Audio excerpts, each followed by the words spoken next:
some people really energized, you know, to really do their best to start up, because this is a really tough test to get 100% on. There's so much detail that you have to pay attention to, so that was really impressive. And lots of people that did really, really well, you know. And then again, it all comes down to, and I even hate to say it because you've heard it so much all these years, but if you're not doing the homework, you're not going to be successful on those tests. You're just not. So don't, it's Einstein's definition of insanity, doing the same thing over and over again and expecting different results.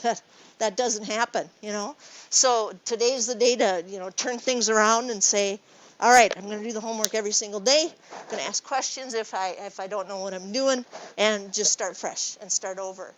Because if anybody comes and says, Cedarholm, what if I turn in 7 or 8 assignments that I didn't do for 6-1 to 6-3? No, that's not going to cut it, because here's the problem with that. While you're working on the old stuff, we're covering new stuff. And you're losing out on the new stuff, and you just snowball. It just becomes I'm always one test behind the rest of the class. We don't do that. So that's the reason you have to have all your homework in to be eligible. You've got to try. You have to try. Alrighty, so 6-4, pretty basic objective, to simplify expressions with rational exponents. And yesterday was mostly about numbers and getting used to the fact that we can take radicals and we can write them in fraction form. And with fraction powers, there's a lot more that we can do with them. And so we went through some pretty basic stuff. And yeah, I don't know. How do you feel about it? Do you think kind of like this is a piece of cake right now, or is it somewhere in the middle? Okay, so some people are somewhere in the middle. You don't learn about fractions until later on in your elementary years and your middle school years, and so some people are not incredibly comfortable with fractions. But like I told you yesterday, you have a graphing calculator, and your graphing calculator loves to do fractions for you. If you just use parentheses for them, you can add them, you can subtract them, and you can do multiplication, any of those things with the graphing calculator. So don't let the fact that it's a fraction mess you up, because now we know properties of rational exponents. We know any of the things that we've been able to do so far with powers, we can do them with fraction powers as well. So if we want to multiply similar bases, we're still going to add the exponents. That's not different. We've been doing that already. So if it's 8 to the 1/3 times 8 to the 2/3, we say, oh, the bases are the same. If the bases are the same and I'm supposed to multiply, I add the exponents. 1/3 plus 2/3 is 3/3, which is 1. It's just a new way to write 8. That's all it is. If I raise a power to a power, we've done that before. We're supposed to multiply. So I'd take m times n. It's just that this time it's 1/2 times 4. Well, again, that's not a big deal. Most people can multiply fractions if they just write it as all fractions. So 4 is 4 over 1. You do top times top, bottom times bottom, 4 halves, and you get a 2. That's going to be 5 squared, which is 25. This set of parentheses tells us this little m, closest thing to its left is the parentheses. That means everything in here gets that m. And so we distribute that to these little powers of 1 that are in there. Now this would be a goofy way to do this problem, but they're making a point. And the point is 4 times 5 to the 1/2 could be written as 4 to the 1/2 times 5 to the 1/2. And then 4 to the 1/2, we learned yesterday, would be the square root of 4, which is 2. So we have 2 times 5 to the 1/2. Negatives. Negatives are for reciprocals. They take things on the top and put them on the bottom, things on the bottom and put them on the top. So if we have 9 to the negative 1/2, I don't know about you, but the first thing I'm going to do is move it down to the bottom so I don't have a negative anymore. And then I'm going to think, wait a second, 1/2 power. The roots go in the ground, so that's a square root of 9. Hey, that's 3. cool way to write 1/3. 9 to the negative 1/2. If we divide similar bases, we subtract the exponents, m minus n. So this will be 3/2 minus 1/2. Well, 3/2 minus 1/2 is 2/2, which is 1.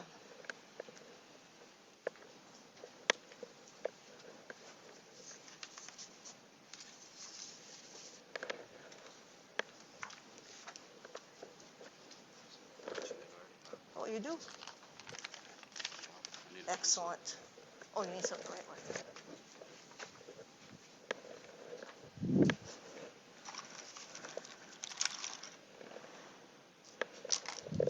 That looks pretty good. Here you go. Yeah. All right, then we have division being raised to a power. And remember, if it's pure multiplication or pure division, we can distribute that power. So this is like an a to the first and a b to the first. That's going to be a to the m over b to the m. So 5/27 to the 1/3 is 5 to the 1/3 over 27 to the 1/3. And then we think 1/3 power. Roots go in the ground. Hey, that's cube root. The cubed root of 27 is 3. So 5 to the 1/3 over 3. These are not new rules. These are the same properties of exponents that we studied in 6.1 to 6.3. We're just going to do them with fractions now. And like I said, if you don't want to do them by hand, you don't want to do the common denominator stuff and all of that, you don't have to. Your calculator will do all of that for you. And I'll try and show you that as we go through some of this today. I'll do it by hand, and I'll also show you that you can use your calculator. So now, recall from lesson 6.2 that you simplified products or quotients involving radical expressions only when they had the same index. That's the reason we're doing this. We had some stuff we had to say, no, we can't really do that. It's not going to work.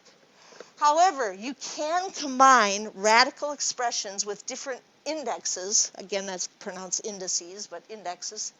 If you convert them to expressions with rational exponents, with fractions.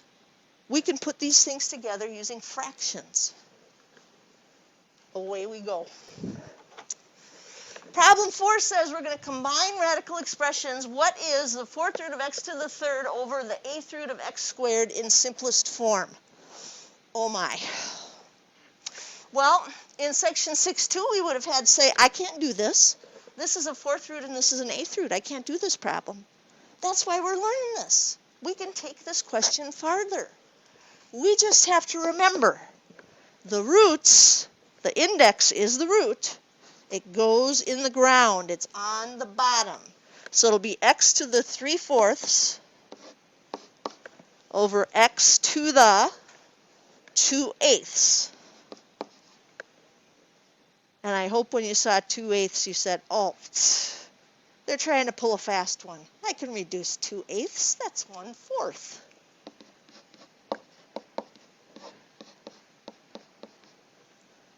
Those book writers, always trying to make us mess up. All right, well now I'm supposed to divide because I have the same base. This is just division. So what are we supposed to do with the powers when we divide? Yes, we can do that. These even have a common denominator. So 3/4 minus 1/4 is 2/4, which we wouldn't let them get away with, right? 2/4 reduces to 1/2. Now here's what you have to ask yourself with these problems. Am I done? Here's how you're going to know. If the problem comes with radicals, our answer needs to be given in radicals. If the problem comes with fraction powers, then our answer needs to be given in fraction powers. So is this one done? No, but it's really, really close, isn't it? Because what's 1/2 power the same as?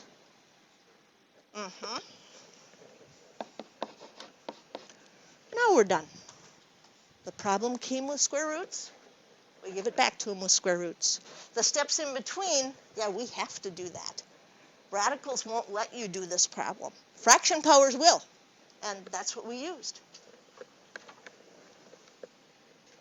Notice it's already to the got it. That means you're supposed to be telling me more about how to do these than me telling you. Let's look at A. Square root of 3, fourth root of 3. Can't do that. Radicals don't work that way. So we're going to have to switch these to fraction powers. So the square root of 3 is 3 to the what? 1/2 power. Fourth root of 3 is 3 to the 1/4. Well, here's what I know. I know my answer is going to be 3 to the something, because that's my base. My similar base here is 3. But I have to figure out what to do with those. So when you multiply similar bases together, what are you supposed to do with their exponents? Yeah, add them, but they need a common denominator, right? So we'd have to change this one, because our least common denominator here would be a 4. We'd have to multiply that one by 2 on the top and the bottom. And that would give us 3 to the 2/4 times 3 to the 1/4. Well, now we can add them. They have a common denominator. 2/4 plus 1/4, 3 to the 3/4. We might be done. Are we done? Not done, right? Yeah, it came with radicals. Which one of those is the root?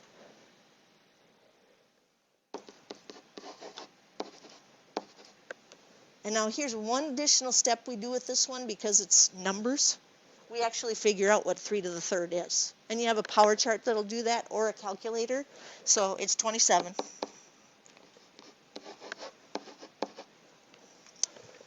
Now, like I said, you don't like fractions? You say to yourself, I think I should turn this over to the calculator at this point, because I just don't feel good about doing fractions. I think 1/2 plus 1/4, I think I'll do that on the calculator. I hope nobody's saying that, but just for demonstration purposes, let the calculator do it for you.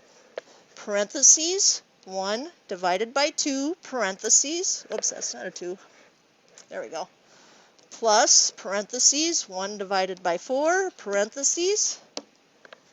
Cedarholm, that's not a fraction. You're not going to take that. No, I'm not. But the calculator converts that to a fraction for you. Hit math, number 1. There's your 3/4. So don't let the fractions hold you back. Graphing calculator does the fractions for you. It's not that big a deal to get a common denominator anyway, but if that's the part that's freaking you out, or maybe you just want to double check, use your graphing calculator. It'll do it for you. All right, let's go to B. Square root and cube root. Can't do that. We can't do that division with radicals. We have to write it as a fraction power. So how should I write the numerator of this? X to the, careful, 3/2. Yeah, this is a little imaginary 2 right there. How about my denominator? Yeah, see how they're trying to mess with us there? They flipped those 2, hoping we'd mess up. What's the least common denominator for a 2 and a 3? So this one's going to need a 3 on the top and the bottom, and that one's going to need a 2 on the top and the bottom, so that we can get a 6 for our denominator. So that'll be 9/6 and 4/6. They have the same base. We're supposed to divide. What do we do with the exponents if we're supposed to divide?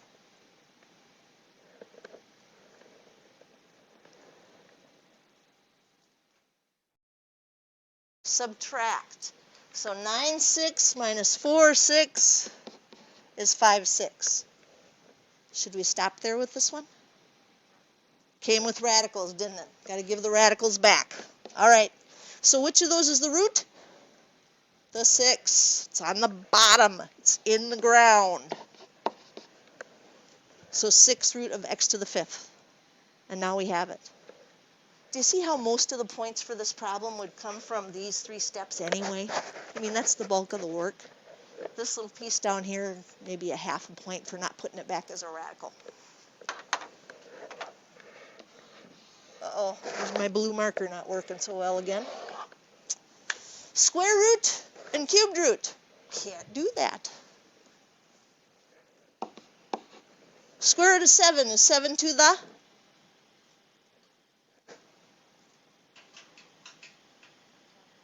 1/2. Cubed root of 7 is 7 to the 1/3.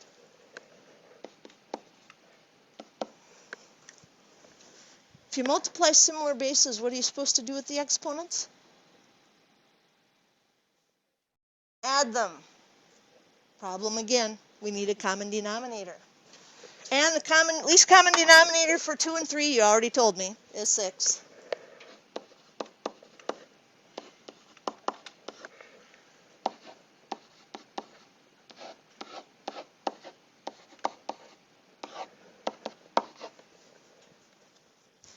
So we will get 7 to the what? 5/6. Are we done? Got to write it as a radical. Which one's the root? The one on the bottom. And that one you might want to use your power chart for. Or again, you could use your calculator too. 7 to the 5th is not something that most people just rattle off. Let's find it. Where'd my power chart go? So, got to use it backwards because we're not doing roots. 7 to the 5th. Whew! 16,807.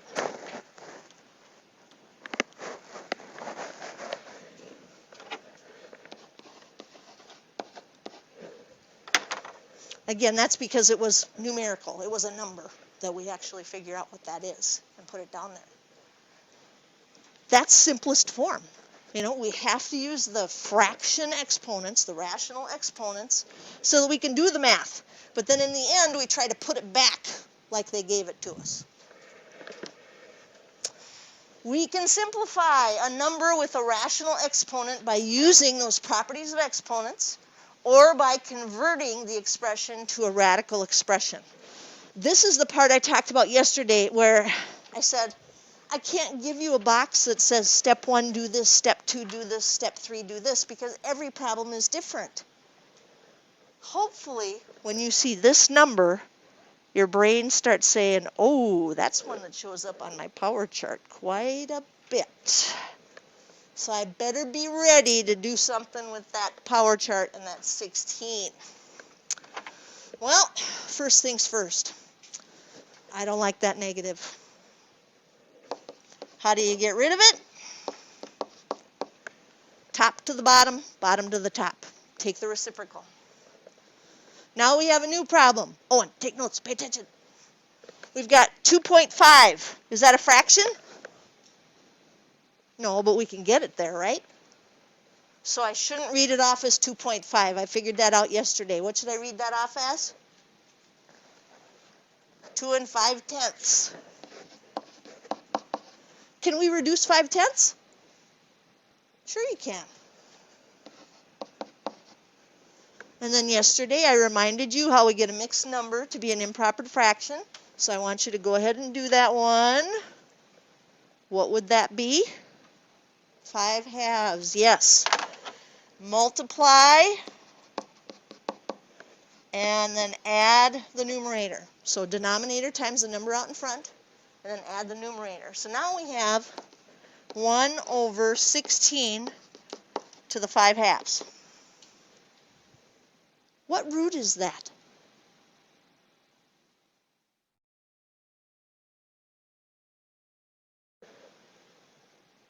If this is 5/2, which of those numbers is the root? Do we know the square root of 16? We do. We better use that. So 1 over the square root of 16 raised to the 5th power. What's the square root of 16? 4. Well, we might have to look that up on the power chart or punch that into the calculator, right? 4 to the 5th. Which am I going to find first? There it is. 4, bless you. 1, 2, 3, 5th power, 1024.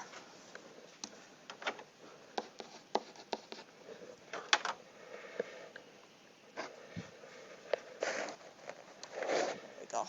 One less thing in the background. So 16 to the negative 2.5 is the exact same thing as 1 over 1024. Negative 32. I think 32 shows up on our power chart, doesn't it? Okay, so let's think about that one as we try to simplify this. Oh, now the red marker is going to give me trouble too. That's not cool.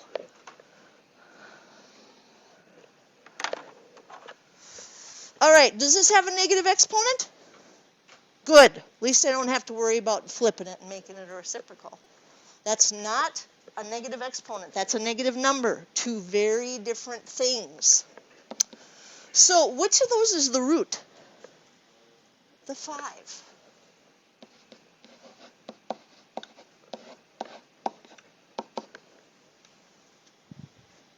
Fifth root of negative 32. Don't think about the negative. We already know the answer would have to be negative. But think of fifth root of 32. Is that something that shows up on a power chart? It is. It's 2, isn't it?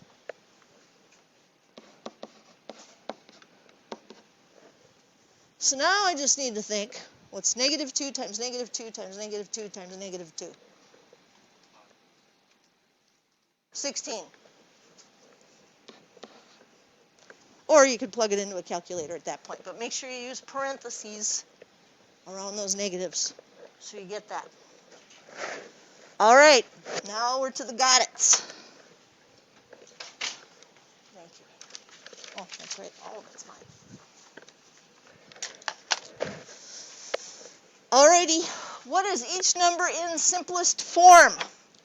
32 to the negative, gosh, that's hard to see today.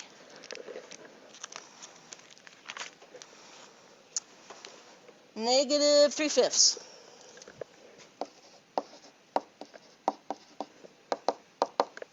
All right, what should we deal with first? The negative power. What do I have to do to get rid of it? Put it on the bottom.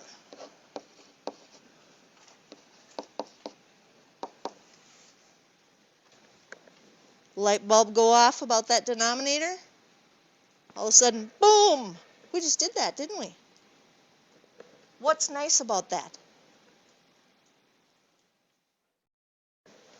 Fifth root of 32. We just, in the last problem, talked about that.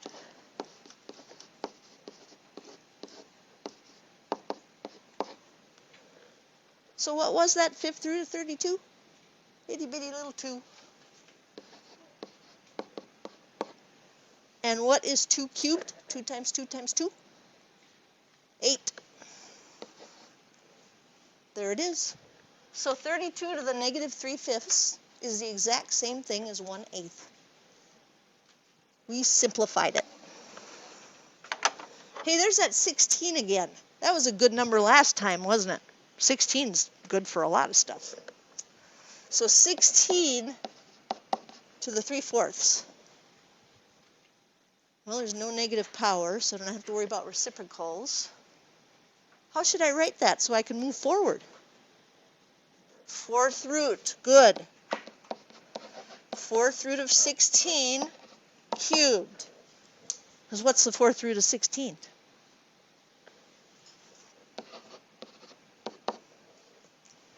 And what's 2 cubed?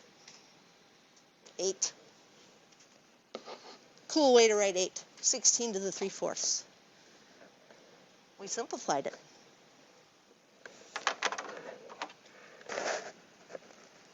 Come on, blue. There we go. 9 to the negative 3.5. Oh, they're messing with us again, aren't they? Okay. What do you want to take care of first? Yeah, those negatives, they make things more difficult. Now what should we do? Okay, so this is 3 and 5/10. And some of you already reduced that, right? Now turn that into an improper fraction. What is it? 7/2. Now there's got to be something nice about that 9, right? What's nice about a 9? Ah, the square root of 9 is a 3. Isn't that what this 2 is really saying down here? Square root?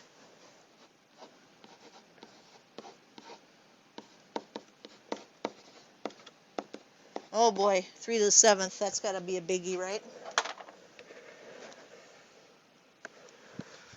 Here's our 3. All the way over, 7th power, 1, 2, 3, 2,187.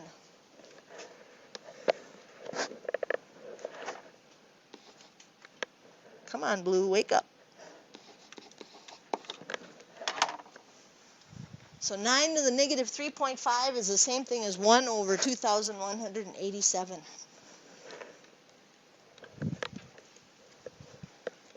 To write an expression with blank. Rational exponents in simplified form. We already knew this. We have to have positive exponents. That's why usually I'll say, hey, let's take care of this first. Let's get rid of that negative power. Simplifying. Part of simplifying is not having any negative powers. Get it out of the way. This means that if your answer has a negative exponent, you're not done. You have to figure out how to get rid of that. Use your reciprocals. Top to bottom, bottom to top. See what happens. Everybody have what they need before I turn the page? Oh, mixture of numbers and variables. Ooh, diabolical of those book writers. Well, what we have to do is figure out how can we get these simplified, totally simplified. So, I'm going to go through 2 of them and then ask for your help, lots of help. This says negative 8x square roots of xy to the 2/3. Well, that's not fair. This one has both radicals and fraction powers. Yeah, they're messing with us. We don't let them. We say, you know what, these are easiest to work with when they're in fraction powers, so I'm going to change this.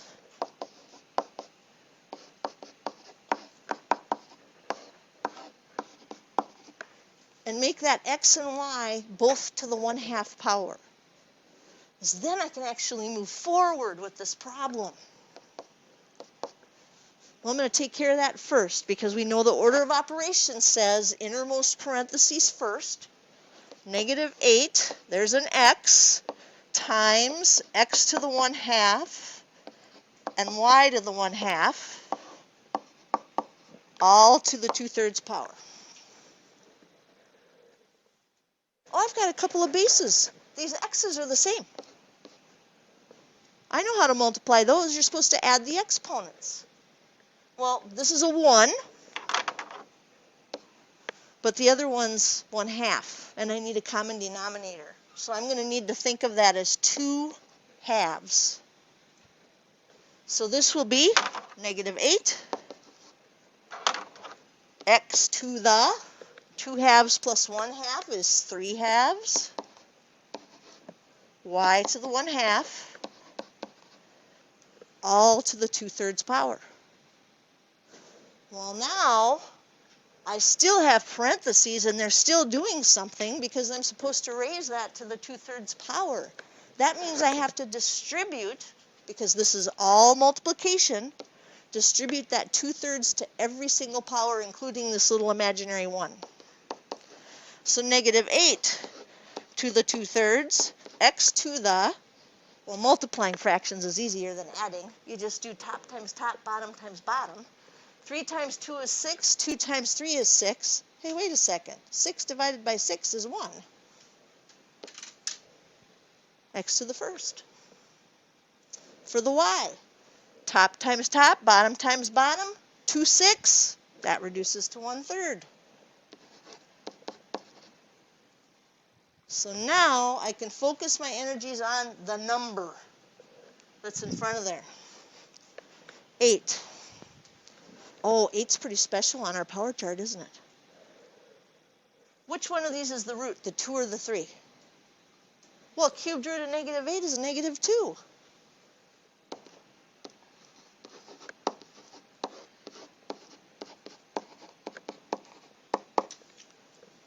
So it's going to be -2 squared, which is 4,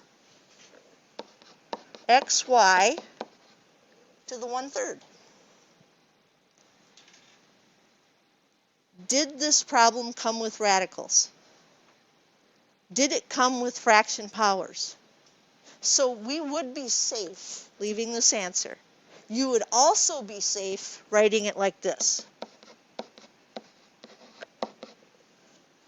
Oh, it's the y though, not the x. Because this one was about using them both together at the same time. So both of those answers are correct. Alrighty, let's look at B. B has 16y to the -8, and then it has another negative on the outside. Ugh. Well, first thing to do, let's go ahead and distribute that, and we'll see how many negatives we end up with. So it'll be 16 to the -3/4, but the y is now going to have a positive exponent. -8 over 1 times -3 over 4. 24 divided by 4, that's going to be a positive 6. So this time, only one of these is going to go down to the bottom, because only one of them has a negative exponent. The y to the 6 is going to stay right where it is, but the 16 has to go down to the denominator to get rid of the negative. Well, think about that one for a second. Is the 4th root of 16 something nice? It is, it's 2.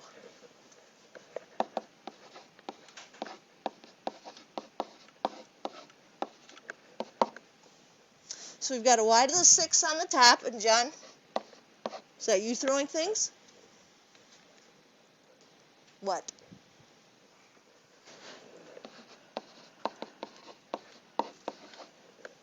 Y to the 6 over 8. Now it's done. There's a lot to keep track of. All right, so this is where I ask you to help me out a lot more. Take a look at the got it, and I know that's going to be hard to see for the people that are on the Google Meet. Somebody give me a, hey, I would do this first.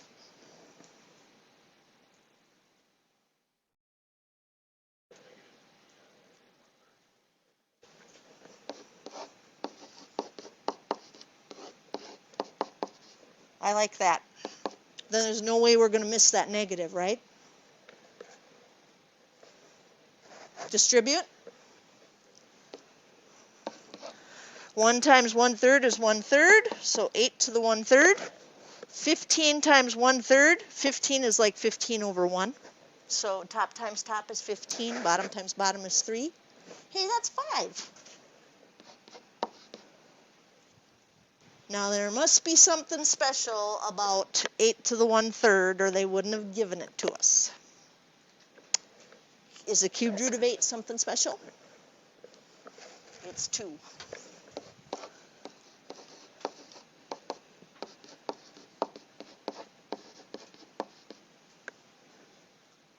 There it is. 1 over 2x to the 5th. All right, B looks pretty challenging.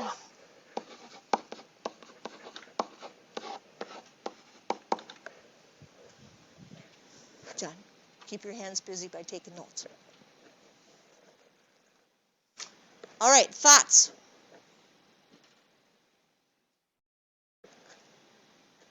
Distribute. Can't do that yet though, can I?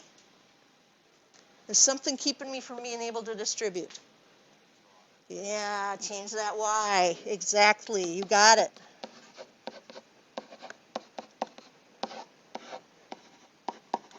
Now we can distribute.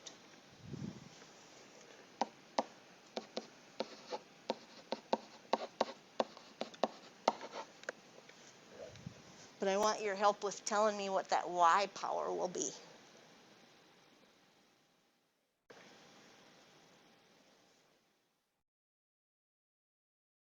Top times top, bottom times bottom. 3/8.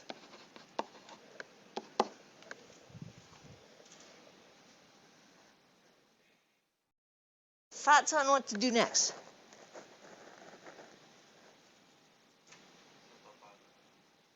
The 9? Do something with that 9? What, is there something special about it that you see? Square root of 9 cubed.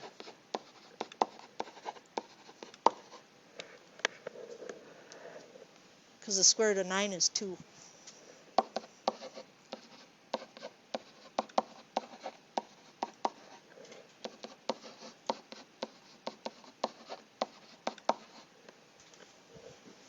Unless I have to go back to radicals. Do I have to go back to radicals? Look at the original.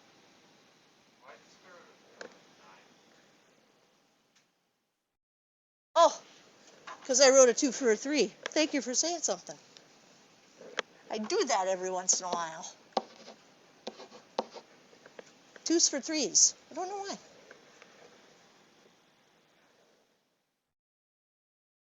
Does this one have to be written as a radical? No. Now, if it did, I want to show you this because those of you that are going to pre-calculus or college algebra next year, this is something you're going to need. Everybody else, if you're saying this is my last year of math, boom, it's good.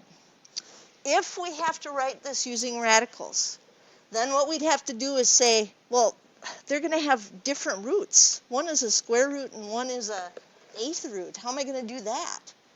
Well, what you would do is you would convert this into eighths by multiplying the top and the bottom by 4.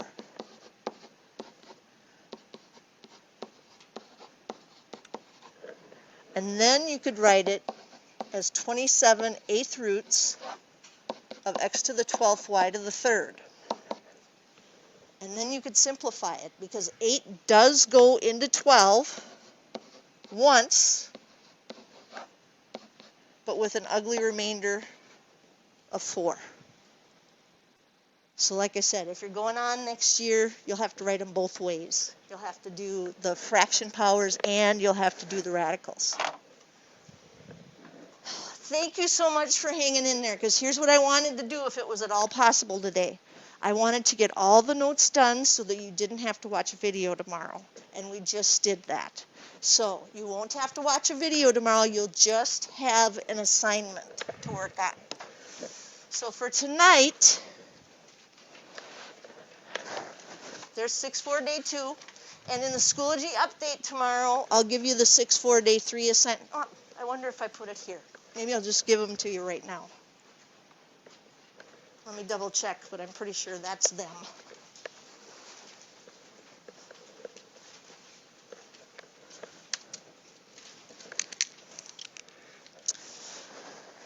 Because what I have noticed, which you of course are going to stop right away, is that some of you have been using Friday as a vacation instead of a school day.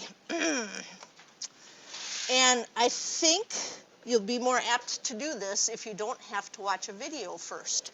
So that's the reason that I wanted to try to get through all of that, and it was a lot. You did a great job hanging in there so that tomorrow you can just work on an assignment and not have to watch a video. Yep, I did get those changed. So that's for today and for tomorrow. Whew. It was a lot though, wasn't it, in one day? So remember it's videotaped. If tomorrow you get to a problem and you're like, oh gosh, I'm stuck, I forgot what we did yesterday. Remember the lesson is videotaped.